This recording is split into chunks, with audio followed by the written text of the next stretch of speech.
Bueno, muy buenas tardes a todos y todas. Mi nombre es Javier González, soy integrante del equipo de investigación Memorias Colectivas del Biobío, también de la Corporación de Socorro Mutuo Bautista Panchehuen Basi, soy historiador. Agradecemos la asistencia de manera virtual a esta actividad de presentación del libro que se titula Luciano Cruz Aguayo como una ola de fuerza y luz, en el marco de lo que hemos denominado como la semana de aniversario de la Corporación de Socorro Mutuo Bautista Panchehuen Basi, que este domingo 13 de diciembre cumple un año más de existencia, fecha en que además se conmemora también la muerte de uno de los máximos dirigentes del movimiento de izquierda revolucionaria, Bautista Panchehuen Basi, detenido y desaparecido el día 13 de diciembre de 1973.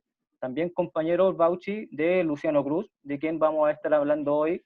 Y para eso tenemos a nuestro invitado, que es Pedro Lovera Parmo. Él es historiador con estudios de maestría en historia por la Universidad de Santiago de Chile, la USACH, y además también es miembro de los grupos de pensamiento crítico y memoria histórica, GPM, y que él ha estudiado la izquierda rupturista de los años 60 y 70, así también como la derecha económica chilena en el caso de la Sociedad Nacional de Agricultura de los años 80. Saludamos a Pedro y le damos unos minutitos para que él pueda también quizás extender un poco esta presentación que yo hice una pequeña semblanza sobre él. Hola a todos y todas. Primero que nada, agradecer a los compañeros, compañeras Javier y Javiera, la invitación que me han extendido para conversar sobre el libro de Luciano, la biografía que, como decía Javier, se titula Luciano Cruz Aguayo como una obra de fuerza y luz.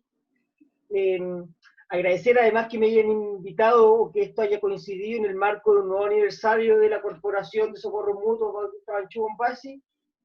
Para mí, digamos, es un tremendo honor poder compartir mi trabajo. Mi trabajo lo digo un poco presuntuosamente porque esto es un trabajo que, si bien lo elaboré yo, lo escribí yo, fue bastante colectivo, sobre Luciano, que, como bien decía Javier, compañero y amigo del Bauchi. Así que tiene toda la vigencia de estar presentándose en este espacio el libro de Luciano, de su hermano rojinegro. Así que muchas gracias por la invitación. Gracias a ti, Pedro.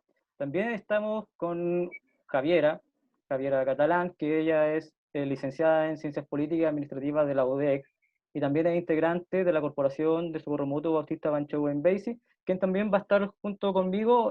Vamos a estar entrevistando, dialogando, haciéndole un par de preguntas a Pedro sobre su etapa de investigación, como también el proceso del libro, algo de Luciano, también nos comente sobre Luciano, y algunas conclusiones que es como lo hemos ido elaborando. Así que también dejo a Javiera para que también, si quiere, pueda extender su presentación y ya podamos comenzar con el inicio ya de nuestra entrevista.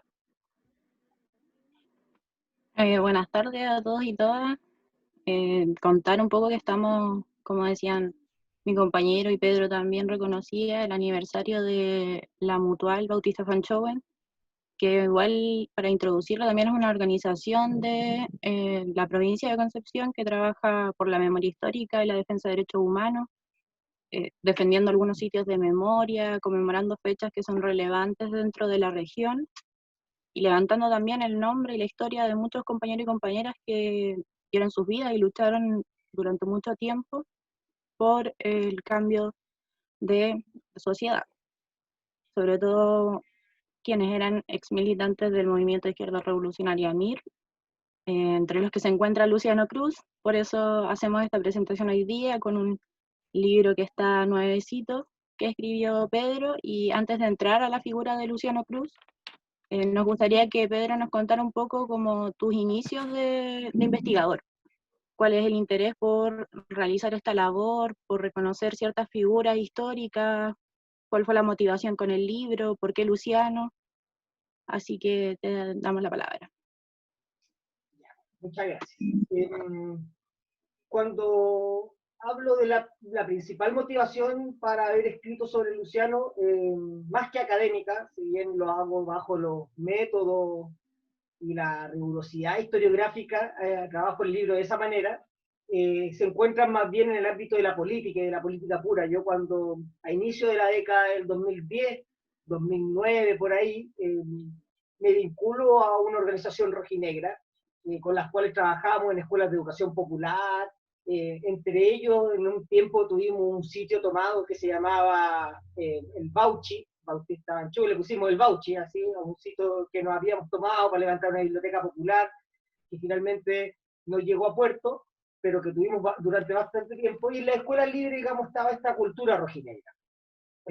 Yo además me impregné bastante rápido de esta cultura, leyendo, conversando con ex militantes, y bueno, las tres figuras, digamos, centrales de la historia rojinegra, digamos, de una manera un poco injusta, pero así lo había sido, digamos, hasta ahí, eran Miguel, el Bauchi y Luciano.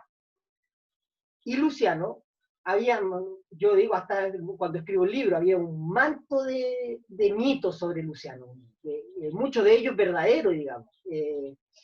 Y entonces, en esta época, 2010, 2009, el movimiento estudiantil había un poco menguado después de la derrota del 2006, y todavía no estaba sucediendo el 2011, por lo tanto, quienes seguíamos pregonando por la construcción del socialismo, una sociedad nueva, que hoy día parece estar más vigente que nunca, en esos años no lo era tanto. Y en esos años, además, yo digo que calcé con la figura de Luciano por la radicalidad política que representaba la acción de Luciano. Ya la batalla con los pacos en el barrio universitario, el haberse arrancado una comisaría, le habían, incluso para la historia, se contaba que había sido el propio Luciano el que había secuestrado a un carabinero en unas protestas estudiantiles del año 67. Yo, como cuento acá en el libro, no fue directamente él, pero sí está involucrado en todo el proceso, y por ese mismo caso, digamos, después estaba un par de días y semanas en cana, en la prisión, un poco política por involucrarse en todo este aspecto, pero Luciano representaba esa radicalidad política, y desde esa radicalidad política también a nosotros era una figura, digamos, un poco el hombre nuevo, así como el Bauchi, de la cual nos sentíamos bien admirados, de cierta forma.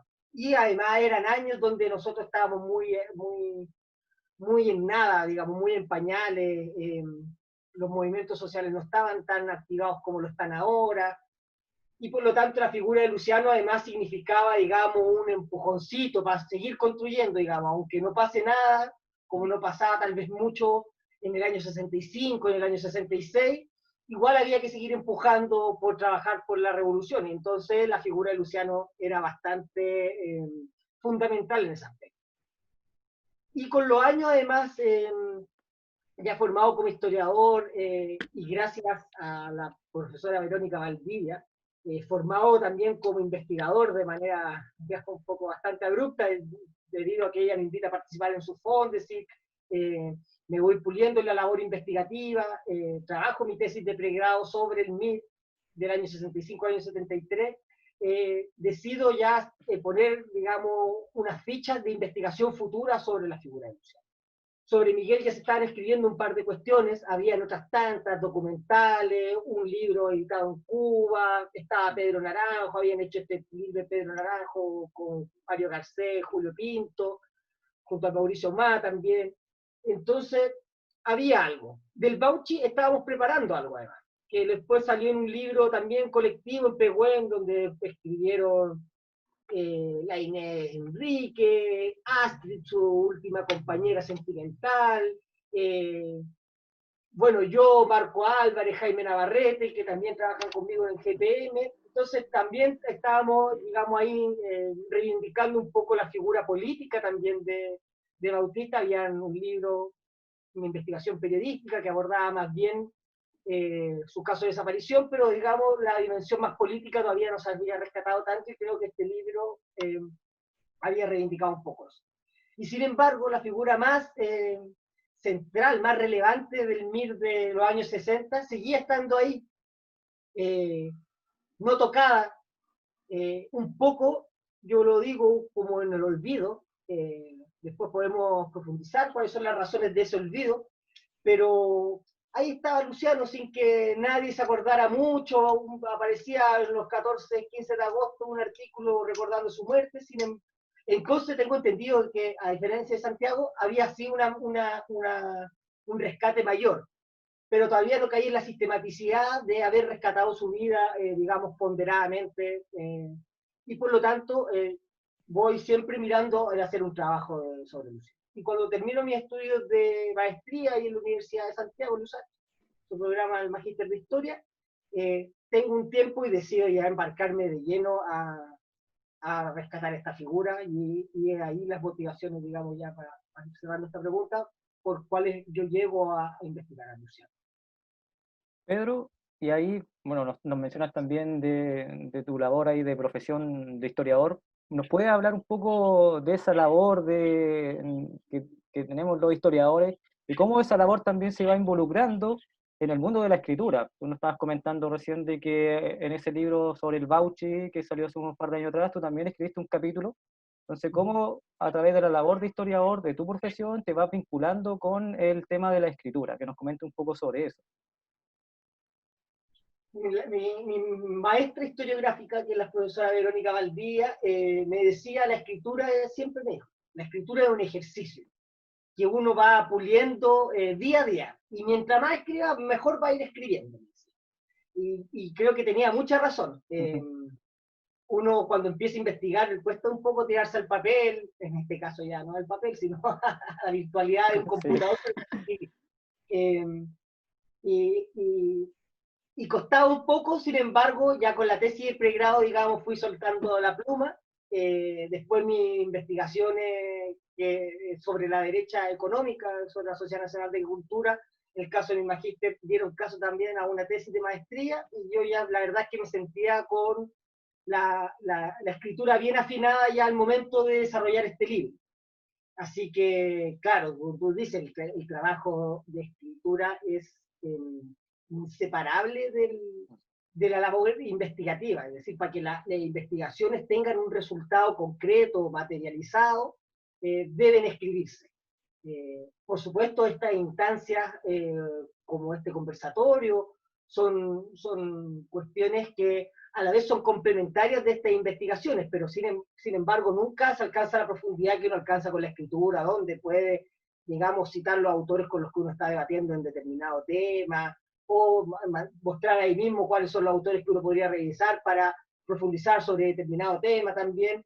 Entonces, en ese caso, la labor de la escritura y de la investigación histórica, digamos, son un doble lazo que son imposibles de desunir. Son retroalimentados, además, creo, uno con el otro. Así que para mí, como ahí tú me preguntas, para mí era fundamental el proceso de escrituración del libro a la vez que iba investigando. Ya hay varios capítulos que yo voy armando, y sobre todo los primeros, cuando todavía sigo investigando, por suerte, en los Fondesit, había trabajado varios tiempos, los años 60, 70, así que tenía bien por lo menos identificadas las fuentes. La tuve que volver a ver, hay periódicos bien importantes, sobre todo de Concepción, como el diario La Patria, que yo no sé mucho, que no lo había revisado a la profundidad que lo revisé, quedé bastante fascinado, digamos. Y eso, digamos, ahí voy escribiendo algunos capítulos, sobre todo los primeros, como les decía, a la par que todavía voy a investigar.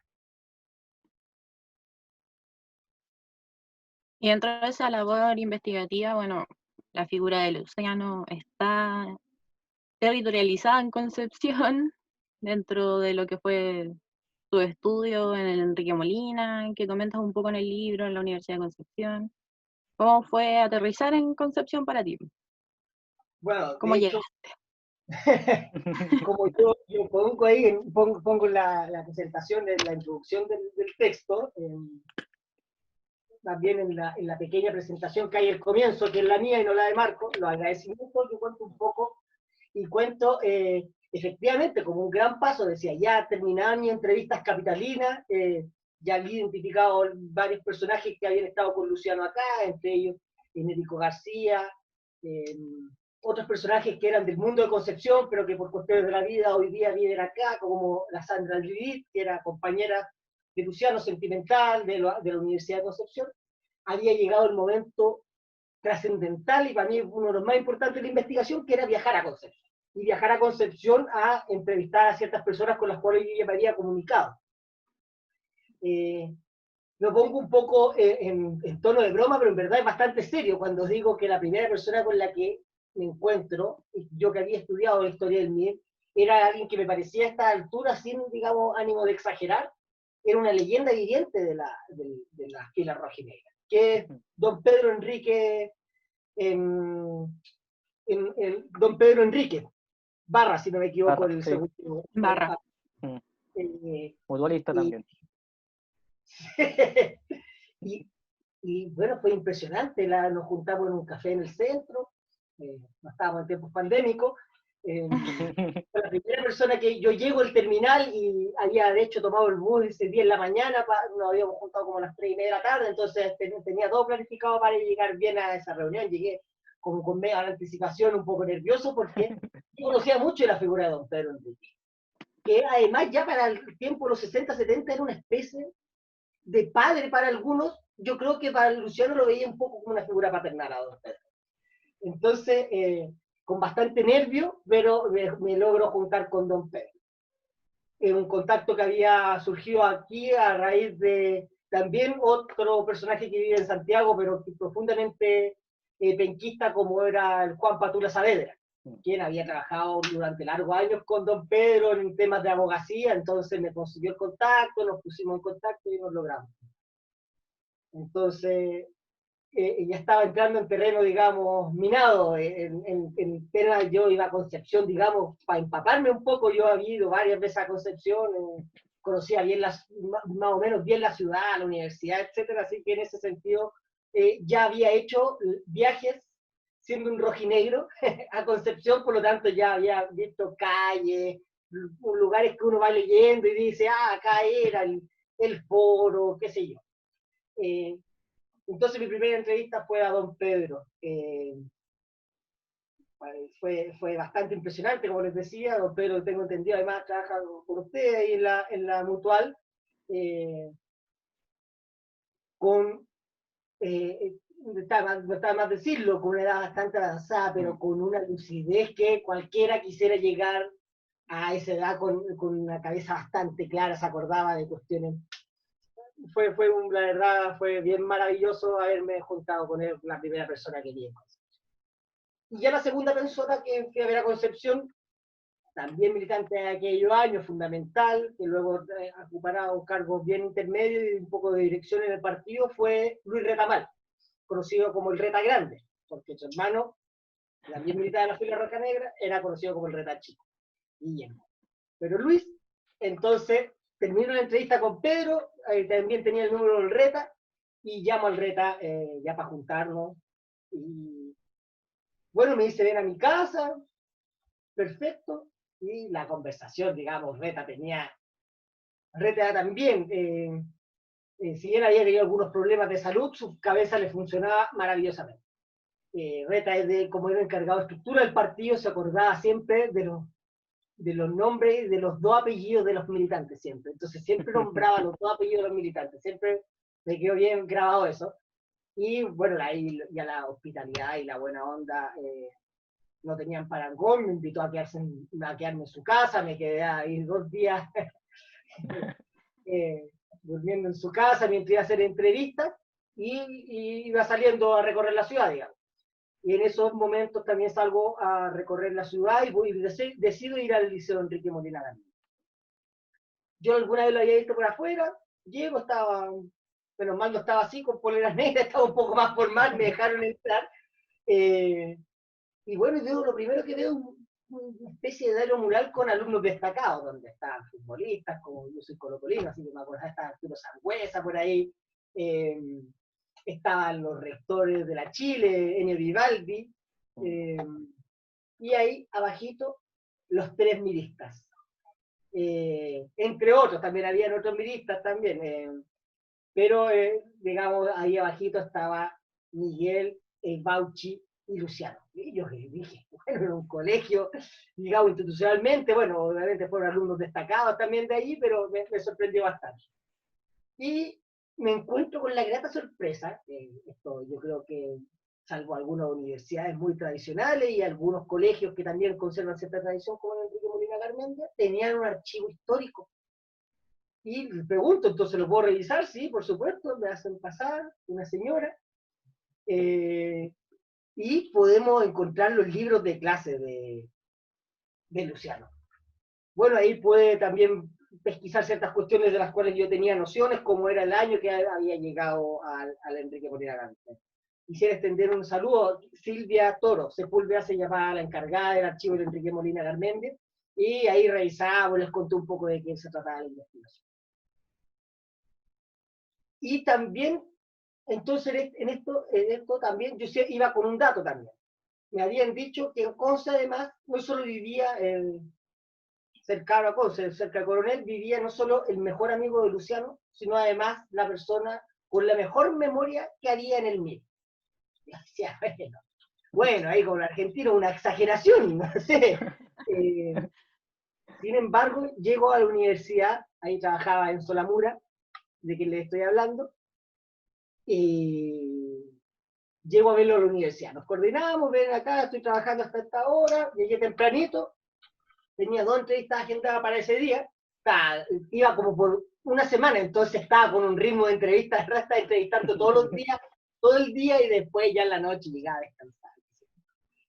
Y bueno, empezamos la entrevista con ellos, y estuvimos 3 horas ahí en una sala, en la UDECONCE, y la verdad es que no íbamos ni por la mitad. Yo ya estaba sorprendido de Enzo, que se acordaba de fechas, pero de fechas día, martes 6 de noviembre de 1971. Así se acordaba de fecha Enzo, era una cuestión de verdad impresionante. Él lo había comentado Patura Saavedra, me decía que era impresionante la memoria que tenía. Y bueno, empieza a contar y me empieza a contar con 10, y de repente se pavoneaba en un día, decía, no sabía si era uno u otro, así, ya.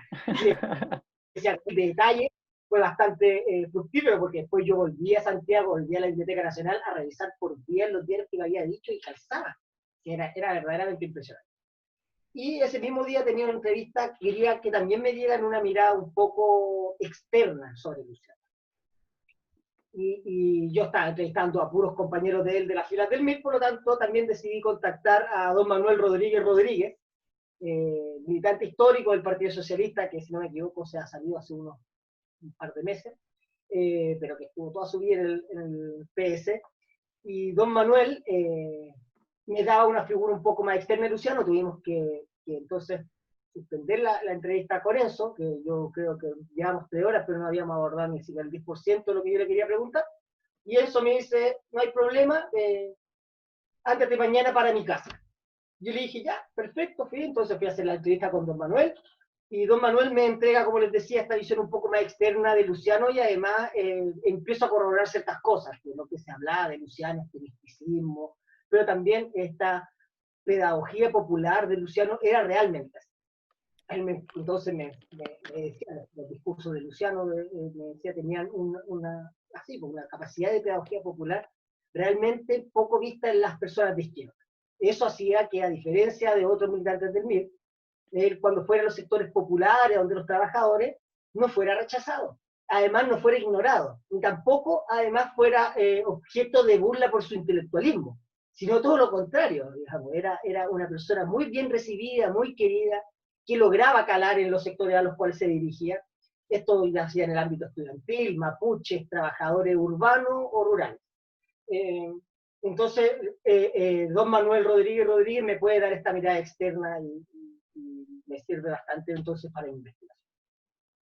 Y al día siguiente retomo la entrevista con él, bastante extensa. Yo llegué para la casa de Enzo el mediodía de un sábado, un viernes, por ejemplo, y terminamos la entrevista a la madrugada, como a las 8, a la madrugada, era el día, a las 8 de la mañana del otro día. Y Enzo era un balazo, se acordaba de fechas, lugares, iba mientras conversábamos, iba acordando aspectos más profundos de Luciano. Entonces además me dio una visión también que no toda la gente podía dar, que era la visión más íntima de Luciano, que también era un aspecto que a mí, que uno no encuentra en las fuentes, uno no encuentra en los diarios. y este boca a boca que uno siempre escuchaba sobre Luciano, sobre su simpatía, digamos, sobre la cercanía que él lograba generar cuando hablaba con alguien, Luciano, o sea, Enzo me la va confirmando con los relatos que me va haciendo. Así que, como ustedes podrán intuir con lo que les estoy diciendo, mi viaje a Concepción es uno de los pilares fundamentales de esta investigación. Y bueno, Luciano es tremendamente penquista, digamos, no se le puede abstraer de Concepción, y si uno revisa su historial político, el periodo que está en Santiago es 69-71, es bastante corto. Su desarrollo político en serio, el concreto, aquel que trajo réditos no solo en lo personal a él, sino también al MIR como partido, se desarrolla en Concepción. Pedro, ahora que estamos ya hablando sobre Luciano, sobre el proceso del libro más que nada, me gustaría que nos comentaras o que nos hablaras de cuáles fueron tus motivaciones de crear este libro. O sea, tú nos mencionabas al comienzo, ¿cierto?, de que había harta escritura sobre otros miristas y algo un poco relegado ahí la figura de Luciano, siendo también un personaje importante del mirismo desde su fundación y también para Concepción, como planteaba Javiera. Entonces, que nos pudieras comentar un poco sobre la motivación que tú tienes para poder llegar a construir este libro. Ya, justamente como tú decías, conectándolo un poco con lo que había hecho anteriormente, entonces era para mí fundamental, y también conectando también con lo que me preguntaba sobre la escritura, era para mí fundamental plasmar el plan investigativo que yo tenía sobre Luciano en un libro. Eso ya lo había, aparte habíamos aventurado ciertas cosas, como yo decía, este es un trabajo que, bueno, en la portada, como yo fui el escritor, sale mi nombre, pero es un trabajo bastante colectivo, es decir, hay personas detrás que las cuales yo estoy debatiendo, hablando sobre un libro, y algunas como incluso sobre biografías. Y uno de esos, Marco Álvarez, que había escrito una biografía de la Tapia Allende. Entonces, yo soy un lector bastante asiduo de biografías políticas, además. Entonces, era fundamental generar un libro para que un poco esta injusticia del olvido que existía sobre Luciano comenzara a ser subsanada. Y entonces decido que la investigación sí o sí va a terminar en el puerto a donde se dirige este barco, va a ser un libro. ¿Ya? Eso la verdad es que lo tenía bastante claro. En algún momento no hay claridad con la editorial, o está en pañal un poco la investigación, pero sí tenía absolutamente claro que la investigación iba a terminar en un libro, que creía en ese momento, y lo sigo creyendo, era digamos, el mejor homenaje que le podía realizar de cierta forma a la figura de este revolucionario olvidado. Que era, y yo cuando además digo que era la figura central del MIR, creo no exagerar, porque cuando yo estoy revisando la prensa de la época, la derecha bien poco informada de qué significaba, cómo actuaba el MIR, etc. No en pocas ocasiones se indicaba siempre, no en pocas, y creo que siempre, por lo menos hasta el 71, a Luciano como el gran líder del partido. Ya, sin importar que Miguel ocupara la Secretaría General, siempre cuando empiezan los robabancos, ya el Mercurio, digamos, saca una cantidad de información sobre Luciano enorme, y siempre era Luciano el líder, era Luciano el líder. Creo que venía un poco de los tiempos de Conce. Cuando yo reviso el diario La Patria, lo pongo aquí en el libro, hay una vez que es como el año 66, si no me equivoco, una manifestación estudiantil, cuando dice así, los alumnos se congregaron para escuchar a su orador favorito, algo así. Sería Luciano Cruz Aguayo, que solamente le falta el traje verde olivo para ser un hombre de Fidel Castro. Y bueno, entonces yo decía, esta figura de Luciano, entonces esta centralidad que ocupaba no era solamente, digamos, una construcción a posteriori en la discursividad mirista. Cuando estaba sucediendo era así, era la figura central. Entonces, la verdad es que cada vez que estaba investigando me preguntaba con la mayor vez posible, me preguntaba cómo es que hasta el día de hoy no haya existido algo de Luciano. Y cuando que escribo el libro, se publica, etcétera, y lo empiezo a repartir, la gente es la primera pregunta que hace: ¿cómo no existía algo de Luciano? Entonces, era fundamental que esta investigación terminara en un libro. Es curioso eso porque, bueno, Luciano termina, tal vez por eso también el espanto como de su muerte nos deja ahora a nosotros en el presente que nos hacemos las preguntas y en su momento a los compañeros y compañeras como anonadados un poco. Y en el presente la figura de Luciano es, a pesar de que no existía ninguna biografía muy profunda, es una figura como mítica o legendaria, también por lo que nos decías al principio, como de tanta anécdota que lo rodeaba dentro de su ser revolucionario, pero también en el libro relatas harto como de la figura carismática que significaba Luciano también y que reflejaba. No sé si tienes algunas anécdotas de repente un poco en este lado legendario de la figura de Luciano y también en su ser ya más íntimo, carismático, que fuiste recogiendo en tu investigación. No, totalmente, o sea, es decir, para mí en un momento fue un desafío de cómo compatibilizar estos aspectos que son de estructura de una persona, que era Luciano fue carismático toda su vida, digamos, antes de ser dirigente político. Lo importante de este proceso es que cómo ese carisma, esa simpatía, esa cercanía que él generaba cuando hablaba con alguien, se traspasaba también a lo político. Y digamos, Luciano comienza rápidamente cuando entra al colegio, se empieza a aventurar a ocupar la palabra en los espacios públicos. Las manifestaciones en apoyo a Cuba por la invasión a la Bahía de Cochinos. Luciano siempre era ahí, estaba la figura. Y sus discursos generaban, digamos, un atractivo enorme, enorme. Hay como te pide una anécdota, por ejemplo, una pareja adolescente, sentimental de Luciano, que también luego fue pareja de Miguel, que era la Mónica San Martín, que también la entrevisté. Hay varios que no nombré, que entrevisté acá en Santiago, pero son profundamente penquistas, digamos, son de Concepción, y la Mónica es uno de ellos, es uno de ellos.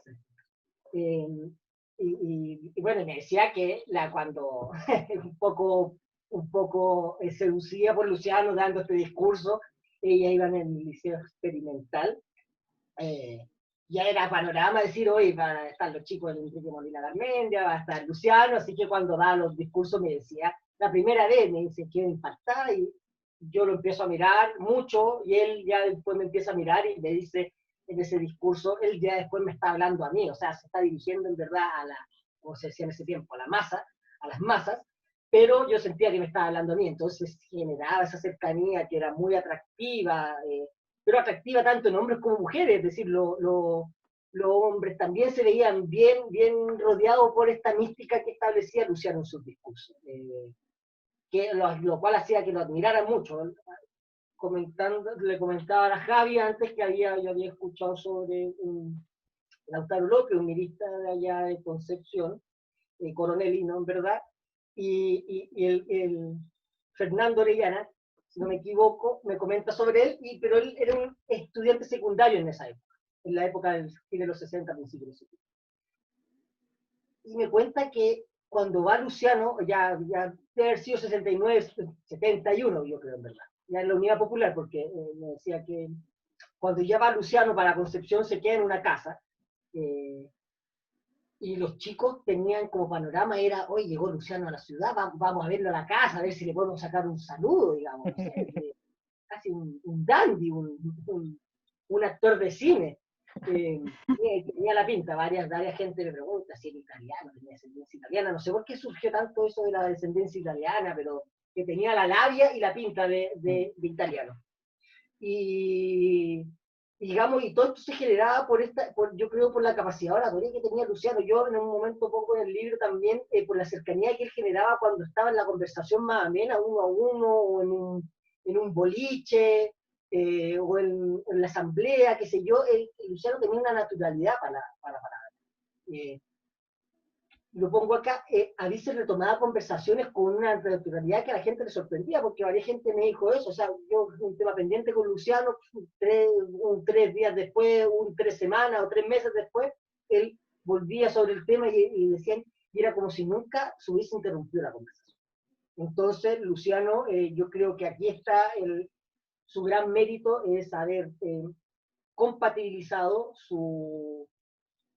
sus dotes personales con la acción política. Y de allí que haya sido tal vez conocido como uno de los mejores oradores de la izquierda. Y esto es bien transversal porque hay gente del PC, por ejemplo, que cuando sale el libro me escriben, etcétera, también me decían lo mismo, gente de la época que ellos admiraban de la figura de Luciano, bueno, también bien comunista, atribuyéndolo también a su paso por la juventud comunista, esos dotes, pero, pero era bastante increíble, porque además todo esto le va a llevar, yo creo, a ser el dirigente más conocido del MIR, por lo menos a fines de los años 60, principios de los 70. Pedro, también, bueno, la Javi te hizo la pregunta sobre el tema de los aspectos un poco anecdóticos de Luciano. Hemos hablado también algunos sobre los aspectos personales que nos fuiste mencionando anteriormente, que lo fuiste construyendo en base a todas estas entrevistas, porque como tú decías, hay mucho de esto del tema personal de Luciano no está dentro de la fuente, que uno revisa como la fuente escrita, como la prensa, sino que uno lo va viendo a través de esas entrevistas de personas que vivieron en los años 60 con él, los 60 y principios de los 70.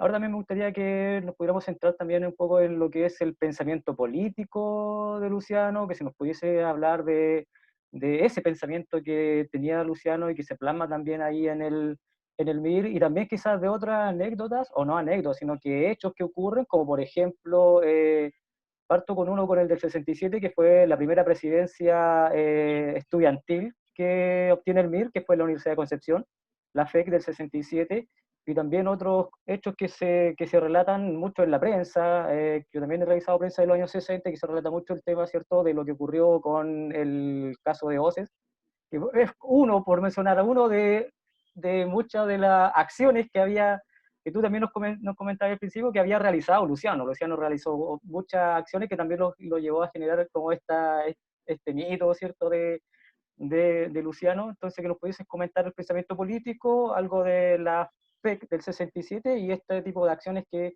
llevó Luciano a cabo en esos años. Ya, perfecto. Con respecto al pensamiento político, es bien importante porque cuando se habla de Luciano, se habla del Luciano del quehacer, digamos, o del Luciano haciendo sus discursos, pero sin embargo creo que a diferencia de Miguel Gauchi, que era bien potente históricamente, bien avesado en el marxismo, Miguel era una cuestión impresionante, desde, digamos, un niño adolescente ya le estaba sistematizando ciertas cuestiones de marxismo.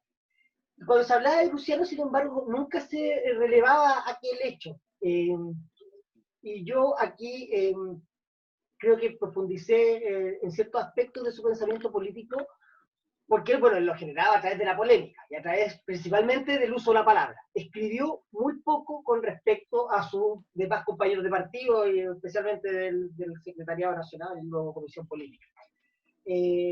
Pero cuando lo hizo, creo que lo hizo de una manera, además de un poco divertida, lo hizo demostrando que manejaba a la perfección el programa rupturista del mismo. ¿Ya? Hoy día, especialmente en la academia, se aceptan más esos conceptos de rupturista y gradualista en vez de revolucionario y reformista, también para rescatar un poco la dimensión revolucionaria de otros partidos que antes nosotros catalogamos de manera un poco despectiva como reformistas.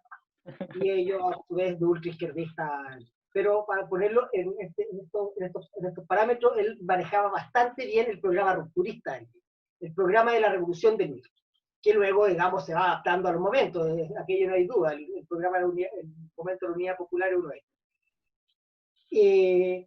Y donde lo demuestra, yo digo, en este escrito, en una polémica que él establece con Orlando Milla, dirigente histórico del PC, y en esta polémica, en la cual además él, como decía, era bastante divertida, porque se jugaba también un poco con la figura de Milla. Él siempre que interpelaba a alguien, también lo interpelaba un poco personalmente, era bastante habitual.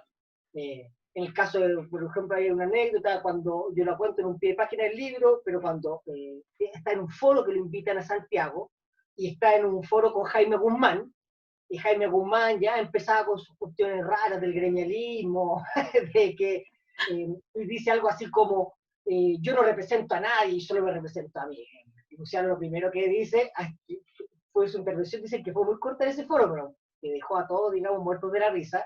Era, mire el señor Guzmán, este espécimen es muy raro. Usted si va a Concepción con ese discurso, yo le aseguro que hay un aforo total en la Casa del Deporte, porque nadie se podría representar a sí mismo en política y damos carcajadas por todos lados, Guzmán bastante avergonzado, porque era un tipo bastante intelectual, pero Luciano salía jugando, digamos, de manera bastante simple en esos casos, porque su discursividad, además de su intelectualismo, lo permitía.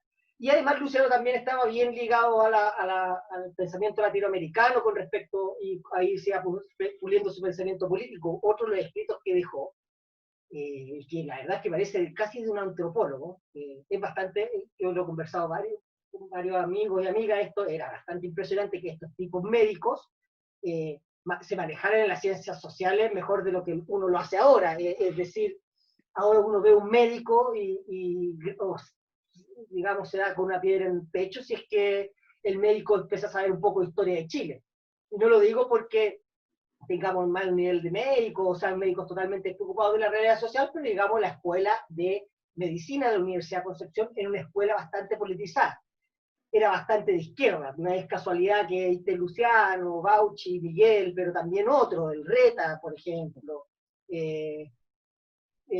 etcétera. Entonces, también había una preocupación por estar instruyéndose sobre temas de marxismo latinoamericano.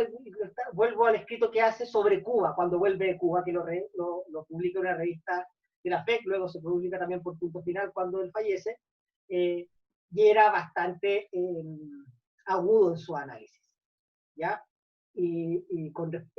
Siempre, y empieza a hablar bastante temprano para la realidad chilena, empieza a hablar de Gramsci, potente, habla sobre cierto autor, un autor italiano que luego, esto es en modo anécdota, es el mismo nombre que utiliza para hacerse su chapa de periodista para después de entrevistar al general Bio cuando había hecho el levantamiento militar en el regimiento Tacna. Obviamente, que iba a saber Bio sobre este marxista italiano, digamos, así que Luciano utiliza ese nombre. Y además, siempre bien vinculado, habían dos revistas bastante importantes en esa época, que llegaban harto a Chile y eran bien consumidas por el público milista. Una era la Monthly Review de Paul Sweezy, marxista norteamericano, y ahí se compilaban bastante temas, ¿cierto? Ahí publicaba varios dependentistas, porque una revista no era tan de la ortodoxia marxista, era un poco más abierta, por lo tanto, habían bastante número y llegaba aparte, además, en el idioma español. Y además la revista cubana Pensamiento Crítico. Luciano también la consumía bastante cuando está en ese tiempo en la cárcel, le llevan varios pensamientos críticos, sale por ahí con un diario, no me acuerdo si salía un diario, una foto, como yo pude descubrir que, claro, él estaba leyendo la revista Pensamiento Crítico, ahí seguramente lo relevó la prensa, porque Cuba era la noticia siempre. Cualquier cuestión, un hombre de Fidel Castro. Entonces, el Mir, ustedes lo sabrán, cargaba bastante con aquello. Eso con respecto a su pensamiento político. Para digamos, hacer un cierre sobre este punto, me parecía fundamental, puesto que Luciano nunca se le había destacado en aquello, y cuando yo reviso sus escritos y sus intervenciones, doy cuenta de que el manejo de Luciano del pensamiento rupturista que establece el MIR en el campo de la izquierda es profundo, es serio y es estructurado. Ahora con respecto al triunfo, porque me preguntaba más directamente de la FEC en el año 67, bueno, Luciano ya había competido, había participado ya en los comicios anteriores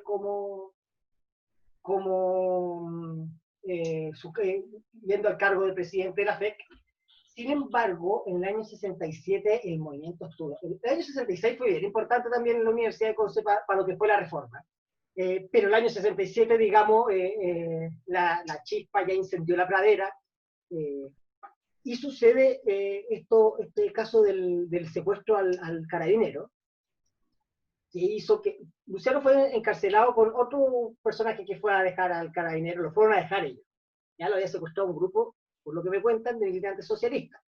Cuando Luciano lo va a dejar con Jaime Jana, militante del Partido Radical. y lo van a dejar y los pescan a los dos, y los dejamos ya es ley de seguridad interior del Estado, bueno, como les digo, ahí se tiene un tiempo preso, y ahí lo va a visitar Oces y se empieza, o sea, lo va a visitar Oces, lo va a visitar Carlos Altamirano, y ya las conversaciones con el BUS, la Brigada Universitaria Socialista, se comienzan a estrechar un poco más. Los socialistas yo creo que tenían un poco de autonomía también, porque recordemos que en esos años todavía la Alianza Comunista Socialista, FRAP, y lo que luego la Unidad Popular, que es lo que luego rompe la Alianza Virista Socialista para el año de la Unidad Popular, eh, los socialistas de Concepción, de la Universidad de Concepción, tenían bastante autonomía. Y se logra firmar esta alianza. El MIR era por lejos la fuerza mayoritaria en la Universidad de Concepción, en la izquierda, y la democracia cristiana además venía en picada, y además con todas estas protestas que se incrementan a nivel nacional en el año 67, hay un gran movimiento popular, el movimiento popular está emergiendo, temas de pobladores, temas campesinos, temas de trabajadores. Digamos, el año 67 es, el Luciano se sube sobre esta ola gigante que está sucediendo a nivel nacional, hacen esta alianza con los militantes socialistas. Él además contaba, como yo lo decía anteriormente, con un rédito personal, por ahí en modo de broma, pero decían además que Luciano era una muy buena carta para ir a pelear la FEC, porque además si no agarraba el voto politizado, agarraba así el voto social, digamos, por su simpatía, y más de alguna vez dijeron, no, las mujeres van a votar en masa por Luciano, digamos, en escuelas que las mujeres eran bien importantes, por ejemplo, en la escuela de educación. Entonces decían, ahí tenía todo estas aristas por las cuales Luciano era un buen candidato. Y como tú dices, efectivamente, el MIR alcanza la primera federación universitaria a nivel nacional, con uno de sus fundadores, con uno de sus hombres fundamentales digamos, en uno de sus centros más neurálgicos. Y ahí la figura de Luciano ya, digamos, se está disparando.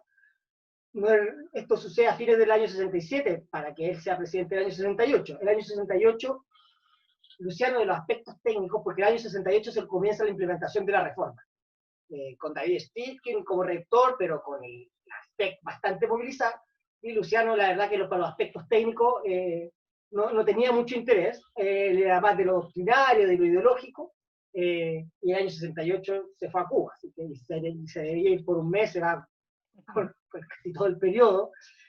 Acá las filas miristas estaban bastante enojadas, porque debían cuando se hizo la elección del año 68, para el año 69, cuando sale Nelson Gutiérrez como presidente, Miguel está vuelto loco porque decía, sin Luciano aquí no tenemos ninguna posibilidad de ganar esta federación. Realmente lo lograron, pero estaban un poquito enojados.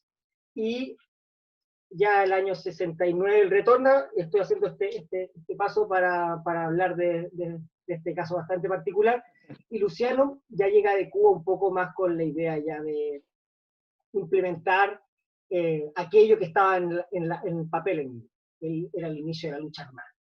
Y por lo tanto de preparar cuadros en esa dirección. Sin embargo, ocurre este hecho que es fortuito, que es la operación OCES. ¿Ya? OCES, desde su diario, Talcahuano, Noticias de la Tarde, era bastante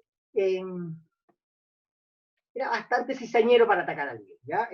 Yo lo pongo por aquí también en el libro, coincidente con lo que señala Hobsbawm sobre lo que está sucediendo en los años 60, que una revolución cultural a nivel sexual.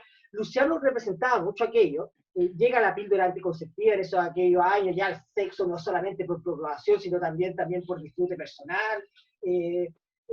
Y en esta figura los miristas jóvenes eran bastante vanguardistas. ¿Ya? Y eso hizo que incluso, aunque no era aceptado totalmente por la militancia, ustedes también no comprenderán el machismo de la época, pero incluso con la existencia de algunos casos de parejas homosexuales. Y el diario Noticias de la Tarde ahí atacando al MIR, de que eran violentistas, de que querían infundir el terror en la universidad, etcétera, etcétera. Pero ya con lo que se pone yo creo, más pesado, más cargante, es con atacar directamente al Guti, a Nelson Gutiérrez. ¿ya? Yo lo pude revisar los días anteriores, siempre están diciendo el SEBIN, porque el Nelson creo que tenía acné, como cualquier, digamos, joven de esa edad, y le decían el SEBIN, el SEBIN siempre, y ya, yo creo que Luciano ahí ya está bien, digamos, era sin duda uno de los militantes más pasionales del MIR. Y a diferencia de Miguel, más calmado, más ponderado, Luciano era, por eso algunos me preguntaban si era italiano, digamos, ahí para la vendetta. Toma este caso como personal y deciden realizar el secuestro de José Santa María. ¿Una jugarreta de Luciano? Sí, pero tampoco tanto. Yo digo acá, hay un cierto grado de preparación en la operación. No solamente la infraestructura que se prepara para cuando se realiza el secuestro, sino hasta el hecho de que se manda a llamar a una militante de Santiago, una militante que además era transversalmente caracterizada como bien guapa, que era en lo que se pedía para hacer un poco de cebo de José Santa María, que se decía que, esto me lo decía eso, creo que me decía que era bien lacho, entonces que si le ponían una mujer era inevitable que iba a caer, ¿ya? Y entonces se trae esta militante de Santiago, Ingrid Zucarrat, la Tuca, y se realiza esta operación, que es lo que finalmente, y esto hecho que terminan siendo, no sé si contraproducentes, pero es bastante sintomático con lo que pasa luego, es lo que termina clandestinizando al MIR y lo que lo termina, digamos, llevando a la realización de acciones más rupturistas, como es el tema de los robos bancarios. Digamos, esta jugarreta de Luciano, que como digo, además está un poco planificada desde el Comité Regional de Concepción, por ejemplo, Bauchi sí sabía de la operación. ¿Ya? Cuando Miguel luego empieza a comer como secretario nacional a retar al resto de sus compañeros, que algunos de estos casos eran amigos, y en el caso de Bauchi amigos de infancia, te dice que hay una cierta preparación, porque si el comité regional sabe, Luciano era el segundo hombre del comité regional de Concepción, el primero era el Bauchi, algo pasaba. ¿Ya? No fue solamente la jugarreta de Luciano, pero sí es el principal promotor de la operación, es lo que termina de luego clandestinizando al MIR y empujándolo a la realización de acciones más rupturistas, como yo decía, que era en este caso las expropiaciones bancarias.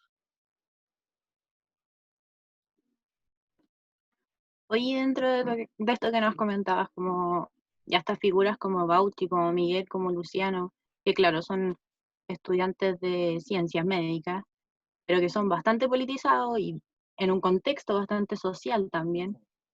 ¿Qué crees tú que pasa hoy? Estábamos hace un año en un contexto un poco más apagado tal vez desde lo político, después del estallido hay mucho más diálogo al respecto, mucho más radicalidad tal vez, desde la misma población, desde el mismo pueblo, pero incluso antes, convocamos que igual hay iniciativas todavía nacientes o resistentes desde la izquierda revolucionaria, pero que no logran este realce de figura, como era en esos tiempos. Yo entiendo que, claro, el contexto es distinto en los años 60, los 70, pero ¿cómo ves tú hoy en día la izquierda revolucionaria? ¿Existe o no existe? ¿Qué falta? ¿Qué, qué nos puedes comentar al respecto de la izquierda revolucionaria hoy?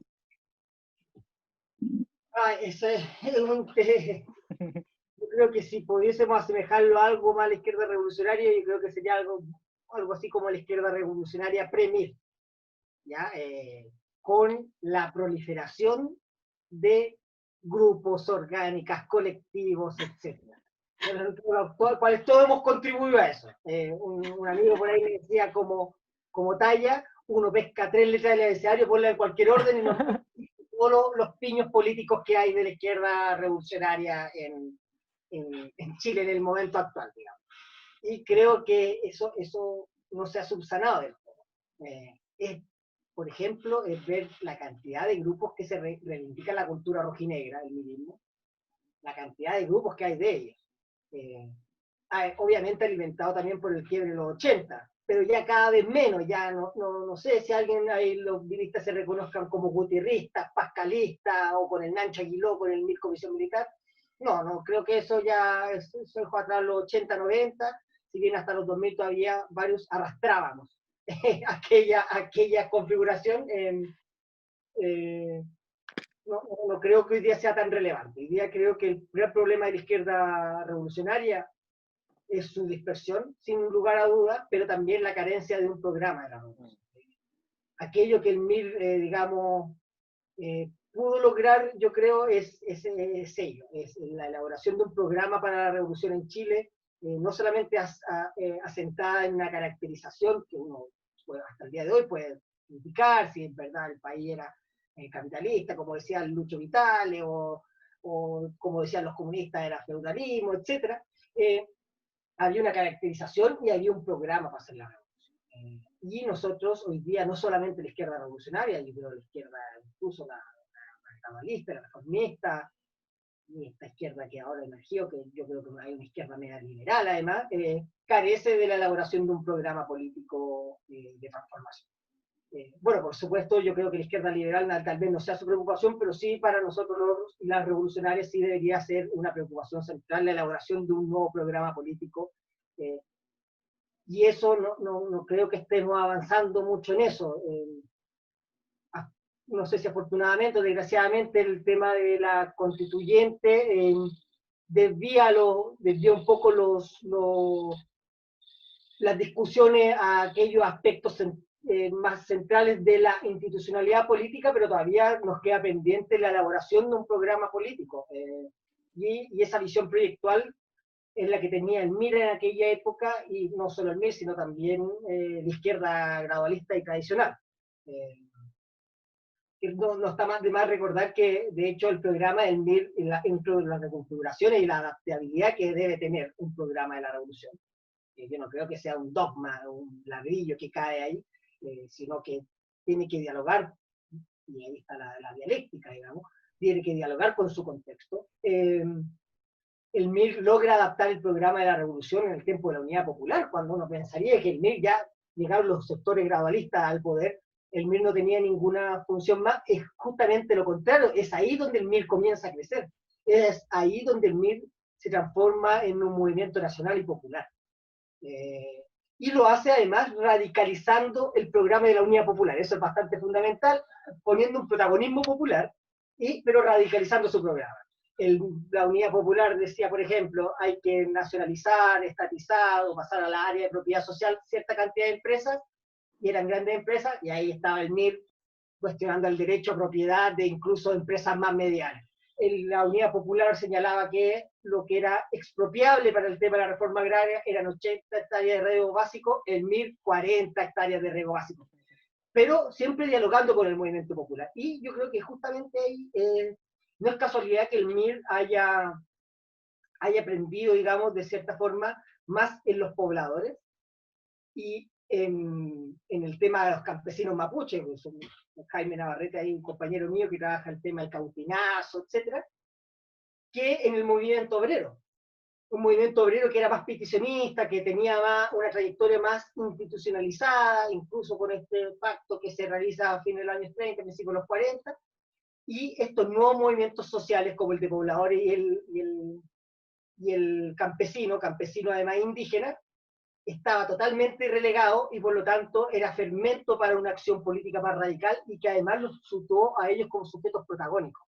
Yo creo que sobre el MIR se ha elaborado un poco una caricatura, y me estoy alejando un poco la respuesta, pero creo que es importante decirlo, una caricatura de esta, justamente a través de estas figuras claves, Luciano, Miguel, Bauchi, el caso de Santiago, Pascal, de que era un movimiento pequeño burgués, como se le solía llamar, de intelectualoide, como le preguntan a Miguel en una entrevista en el año 79, de niños de bien, ¿ya? Y creo que afortunadamente se están realizando, yo tenía que realizar esta investigación de un dirigente que está desaparecido, pero creo que justamente lo que se está realizando ahora sobre el MIR, lo que está avanzando en la investigación es una historia más social del partido. Y cuando nosotros vemos una historia más social del partido, nos damos cuenta que el MIR no solo era Miguel, el Bauchi, Luciano, el MIR eran los pobladores de la Nueva La Habana, el MIR eran los que tenían asentamientos campesinos en Cautín, el MIR era el pueblo pobre. Y de ahí esa hermosa frase que, si no me equivoco, acuña el Bauchi, los pobres del campo y la ciudad. Por lo tanto, y creo que esa imagen de los pobres en el campo de la ciudad se está construyendo justamente en torno a la elaboración de un programa político que se comienza a afinar ya más con el advenimiento de la Unidad Popular, que es lo que echa un poco para atrás los planes más rupturistas del MIR. Pedro, mira, igual ya para ir avanzando, estamos ya pronto a finalizar esta rica entrevista, o sea, con nivel de información, nivel de datos que nos entregas, cómo construiste la historia también de este revolucionario olvidado, como también lo mencionaste antes, y que lo importante que también es para Concepción, que lo estamos transmitiendo, si bien esto está saliendo en todas las, o sea, las redes sociales de la Mutual, que puede verlo desde distintas partes, pero también mucha gente está situada desde lo local, desde Concepción, entonces la importancia esa de relevar a Luciano como un personaje importante dentro del mirismo también y dentro de lo que fue el Gran Concepción. O sea, tú lo mencionas también esa vinculación que tenía el MIR con distintas poblaciones. Acá estaba la Lenin, que era una población también importante, que fue un campamento y que el MIR ahí también se trabajó.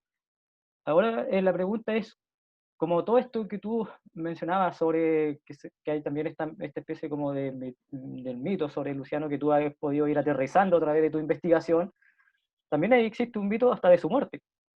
¿Cierto? Hay versiones también de cómo fue realmente su muerte en el año 71. Entonces, que te pudieras referir un poco a esa etapa, a ese hecho que encima justo coincide con el día anterior de la conmemoración de lo que era la fundación del MIR. Entonces, mucho significado en esa fecha. Y también que había estado de cumpleaños hace poco, creo que un mes anterior, el mismo Luciano. Entonces, que nos pudiera comentar eso sobre la muerte de Luciano. Ya. Bueno, como tú dices, de hecho había cumplido 27 hace bastante poco, un 14 de julio, no se me puede olvidar la fecha además porque es el mismo cumpleaños de mi sobrina mayor y de quien es padrino, de la Maya, y además es la fecha de la Revolución Francesa, una fecha bien cargada. Sí, efectivo, hay una serie de mitos, especulaciones, rumores sobre la muerte de Luciano. Voy a tratar de ordenarlos porque no son uno. Creo que hay uno que el que tiene menos asidero y el que es infundido desde la derecha, ya os voy a referir incluso a la CIA, y que el que algunas voces miristas y no miristas, pero sí de izquierda, siguen reproduciendo. Y creo que el que más se aleja de la realidad, y es que la muerte de Luciano hubiese sido un trabajo interno. ¿Ya? Esta es la primera tesis que aparece sobre esto, yo la cuento acá en el libro, al final del libro, porque aparece a través de el diario Tribuna, que era el diario del Partido Nacional. Trabajaba Mario Arnelo, figuraba de la derecha más rancia, y ellos levantan la tesis porque comentaban que el pecho de Luciano estaba arañado. Esa era la prueba que ellos decían. Que en la autopsia, además, se había descartado. La autopsia, además, salía que era la inhalación de monóxido de carbono lo que lo había matado. Y esto generó una furia en la militancia rojinegra. Al otro día, el Mickey, dirigente histórico de la población Nueva La Habana, posteriormente asesinado en la dictadura, va con un grupo de pobladores al diario Tribuna y destrozan la sala de reacción. Le tiran una máquina a Mario Arnelo, creo que le hacen un E15 en el brazo, bien, bastante enojados con esa tesis. Y la derecha del Partido Nacional, además, como si alguna vez hubiese tenido alguna preocupación por los revolucionarios, pedían investigaciones para tratar de culpar al círculo cercano. Esta tesis, además, ahora hace poco me mandó un familiar de Luciano, me mandó este documento de la CIA, como salen todos los documentos de la CIA, tachados. Bueno, la CIA sí obviamente tenía trabajo y Luciano era uno de los principales, puesto que, como les comentaré más adelante, en lo que se entronca con otra tesis, era el encargado del trabajo militar del MIR, dirigido a las Fuerzas Armadas, digamos, y el trabajo de inteligencia. Dos trabajos que eran bastante importantes. Eran tan importantes que piensen ustedes que con la muerte de Luciano ambos trabajos se disgregan. Uno, el trabajo en F se hace cargo, si no me equivoco, Pascal o el Pollo, o viceversa. Uno se hace cargo del trabajo de inteligencia y el otro del trabajo en F. Y esos dos trabajos de algún momento recaían solo en la figura de Luciano. Entonces la CIA tenía cierto conocimiento sobre este revolucionario y también ponen en un documento que habría sido un trabajo interno de las mismas fuerzas militares.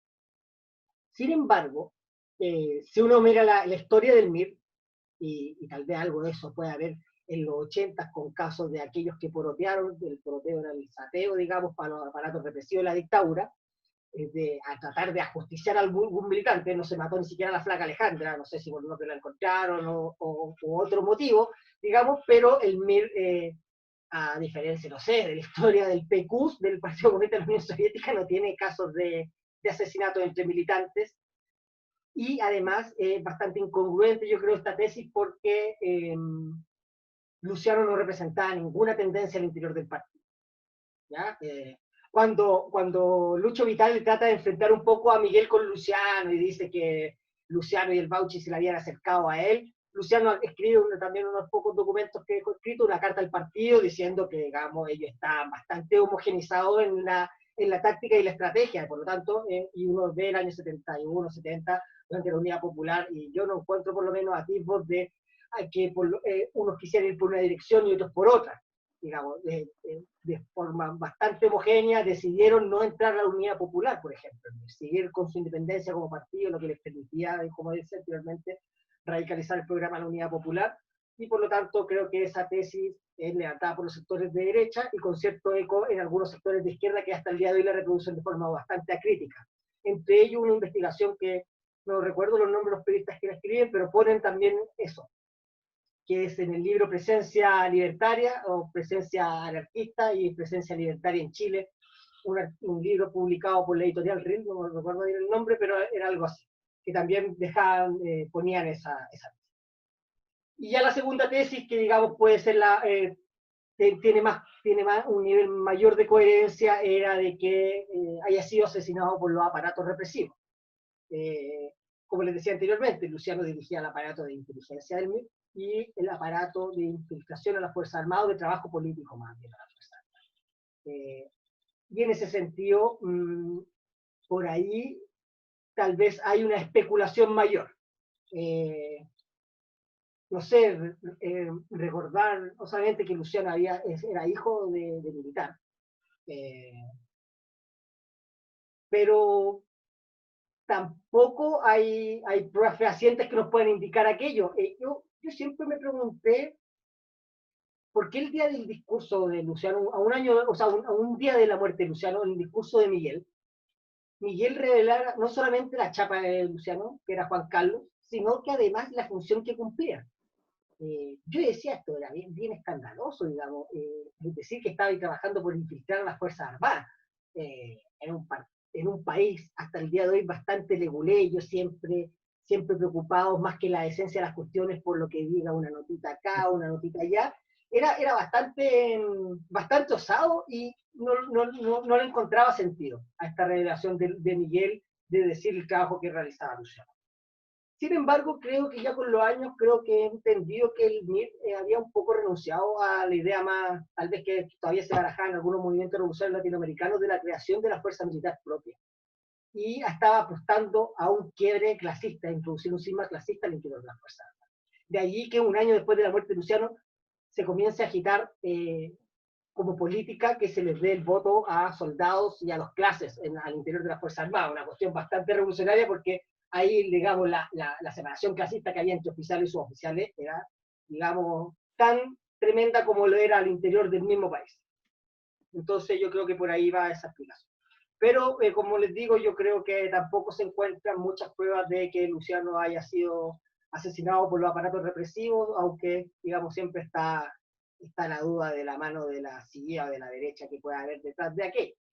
Pero, y acá ya la tercera tesis, que él falleció una muerte accidental, que es la que la verdad me parece más prudente, con la que tenga más respaldo, digamos, histórico, es de que el padre de Luciano, que si bien no compartía absolutamente nada de su hijo, era un militar, además era bastante orgulloso de su puesto como militar.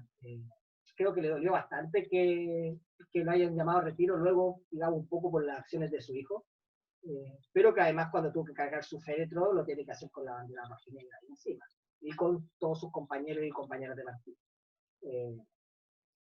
Le va a decir, esto me lo cuenta don Pedro Enrique, le va a decir a la oficina a don Pedro, dice, yo creo que esto de Luciano fue una muerte accidental, efectivamente, porque Luciano era bien despelotado, bien desordenado para algunas cosas. Y además, un mes antes de que muriera Luciano, él tiene la oportunidad de ir a hacer un trabajo orgánico a Lota Coronel, al GPM. Y el GPM era dirigido por su compadre Enzo Lamura, así que no se habían visto hace aproximadamente un año, Luciano no conocía a las hijas de eso, que habían nacido en el transcurso de que ellos estaban clandestinos, entonces una oportunidad perfecta y él se va a alojar a la casa de Luciano, a la casa de Enzo, se quedan hablando, como yo les decía, como yo hablé con Enzo también, creo que hasta la madrugada, etcétera, y en una de esas conversaciones Luciano le comenta que había tenido problemas con la estufa, que a propósito fallaba bastante en la estufa en aquel tiempo, pero que había tenido un problema con la estufa y que había despertado un día con mucho dolor de cabeza. Y eso me lo cuenta él. Uno podría pensar en las otras tesis, claro, hay algunas tesis, la del asesinato, todos dicen lo de la estufa, es que ese día justamente no fue era invierno, pero no fue uno de los días más helados, pero también el gato Valenzuela, que era el número 2 en el aparato de inteligencia, decía que venía medio enfermo Luciano. Entonces, pero yo como les digo, me inclino más por la tesis de la muerte accidental que por las otras, aunque siempre esté esa duda. Pero como yo les digo, descarto de plano esa tesis, creo que no tiene absolutamente ningún sentido sobre el trabajo, hubiera sido un trabajo interno. Oye, Pedro, ya para ir cerrando este rico diálogo, bien con harto antecedente de Luciano y su figura, preguntarte cómo ha estado la recepción del libro también, pues cómo te has sentido tú con haber concretado este trabajo y si tienes en mente ya algún nuevo proyecto, nuevas creaciones, que nos cuentes un poco. Bueno, con la recepción del libro, la verdad es que bastante feliz de ver la reacción que ha tenido la gente. Bueno, en primer minuto cuando salió, ya era bastante potente. El hermano de uno de nuestros compañeros del GPM, Vicente Navarrete, el hermano de Jaime, realiza la confección de la portada. Yo creo que es una portada que rescata un poco la esencia, bien bonita, hace un trabajo ahí con el afiche, mi agradecimiento ahí para Fito. Ya generaba, digamos, una recepción, se comenzó a vender bastante rápido, y sobre la expectativa de las cuales nosotros como grupo teníamos. Y luego ya está el paso de la gente que lo ha leído, que me ha escrito a mi mail personal, a mi teléfono, al mail del GPM, coincidiendo con que la lectura de este trabajo ha sido bastante amena, que estaba bien escrito, que recopilaba los antecedentes que por ahí estaban un poco sueltos y, digamos, le da una coherencia interna a través de este trabajo investigativo. Así que la verdad es que mucha felicidad con la recepción que he tenido con el libro, la verdad.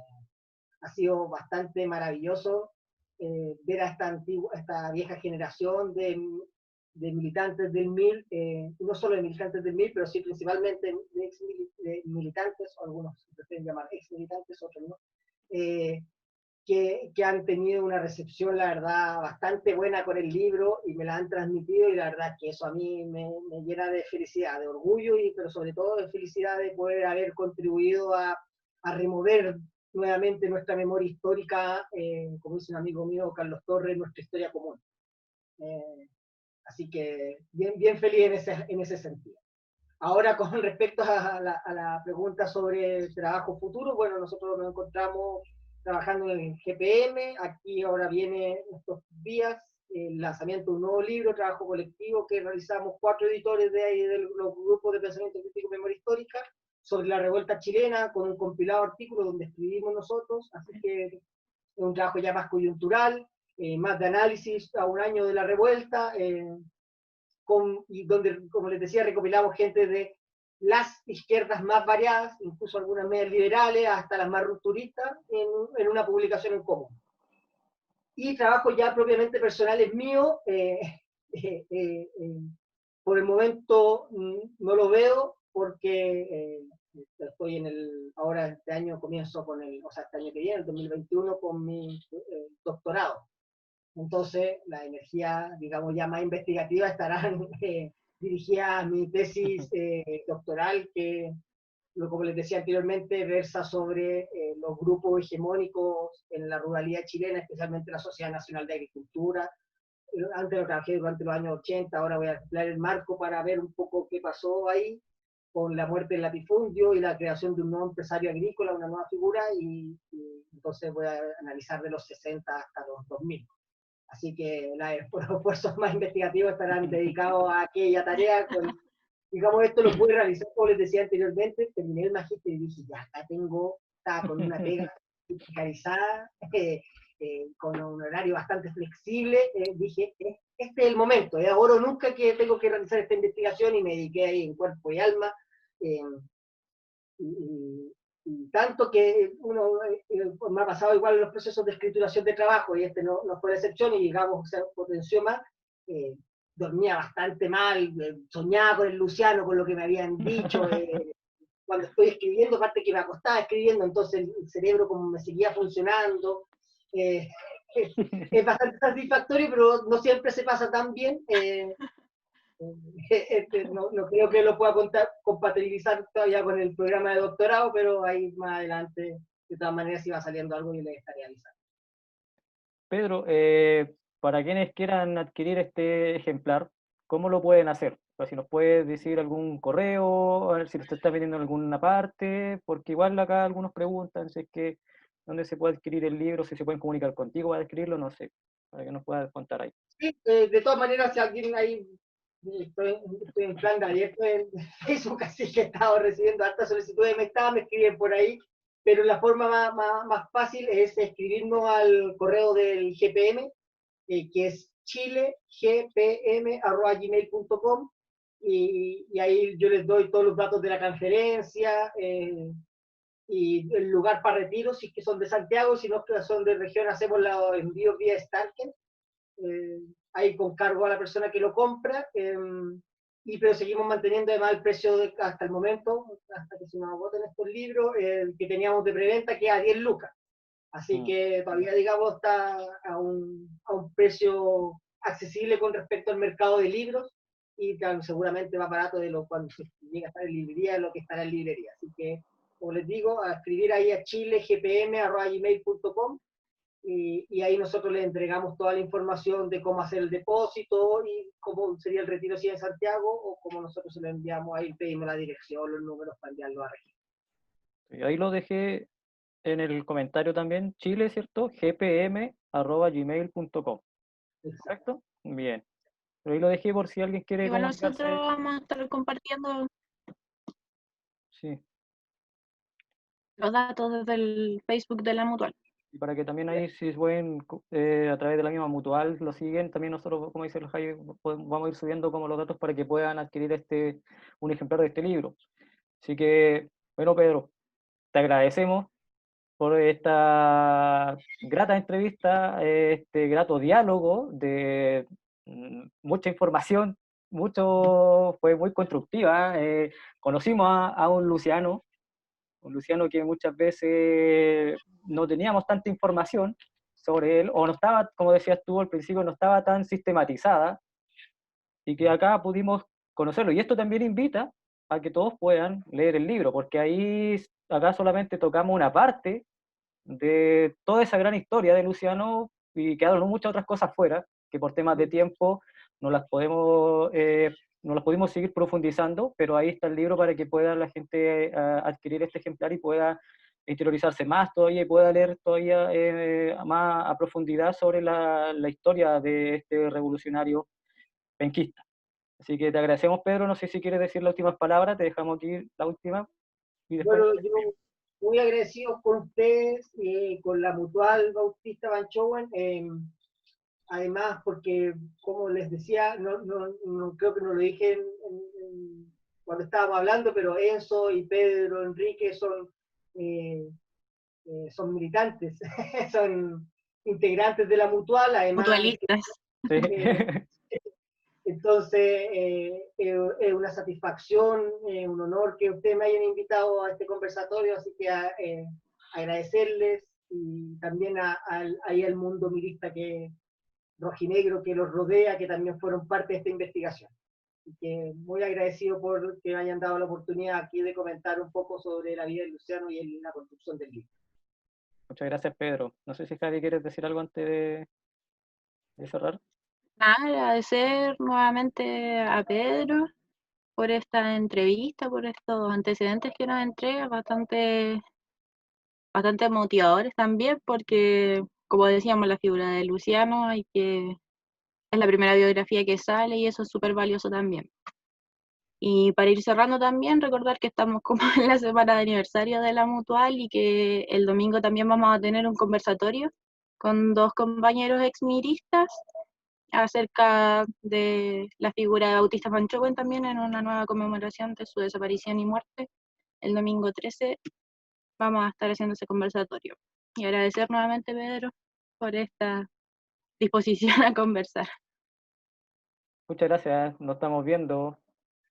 Chao, chao, chao Pedro, muchas gracias por participar, nos vemos.